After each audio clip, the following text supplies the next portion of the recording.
ഇപ്പോൾ നമ്മുടെ നാട്ടിലുള്ള ഏറ്റവും വലിയൊരു ചർച്ചയാണ് മയക്കുമരുന്ന് NDM എന്നുള്ളത്. നമ്മുടെ സംസ്ഥാനത്ത് ഏറ്റവും കൂടുതൽ അനുഭവിക്കുന്നതും ഈ ഒരു പ്രശ്നമാണ്. ഒരു ഹെൽമെറ്റ് വെക്കാതെ ഒരാൾ ഒരു 100 മീറ്റർ ഓടിയാൽ മതി. ഓനടുത്ത് ഹെൽമെറ്റ് ഇല്ലെങ്കിൽ ഒരു വണ്ടി പോലീസുകാർ ആ വണ്ടി നിറച്ച് ക്യാമറ നാനാ വൈക്കും വരിക, ഒരു പോലീസുകാർ ഇറങ്ങിയിട്ട് എഴുതുക.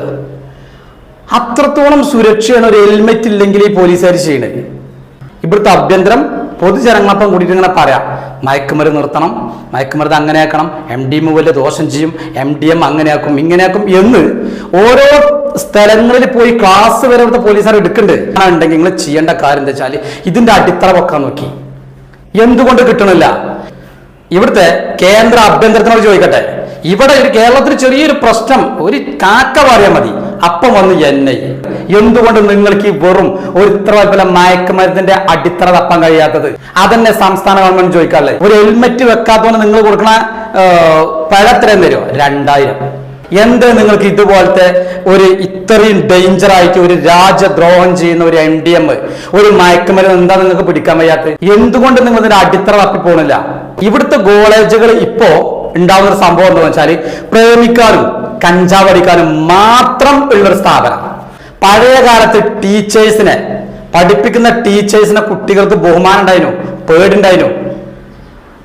രക്ഷിതാക്കളെ, അമ്മനെ അച്ഛനെ എമ്മാനെ വാപ്പാനെ കുട്ടികൾക്ക് പേടുണ്ടായിരുന്നു. ഇപ്പോ രക്ഷിതാവ് തച്ച രക്ഷിതാവ് ജയിലില്.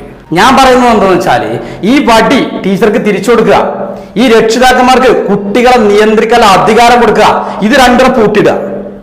എല്ലാ കാര്യവും ഫ്രീ ആയിട്ടാണ് നിൽക്കണത്. ബീവറേജ് തുറന്ന് പ്രവർത്തിക്കാറ്, മയക്കുമരുന്ന് കൊണ്ടിരുന്ന പ്രശ്നമല്ല.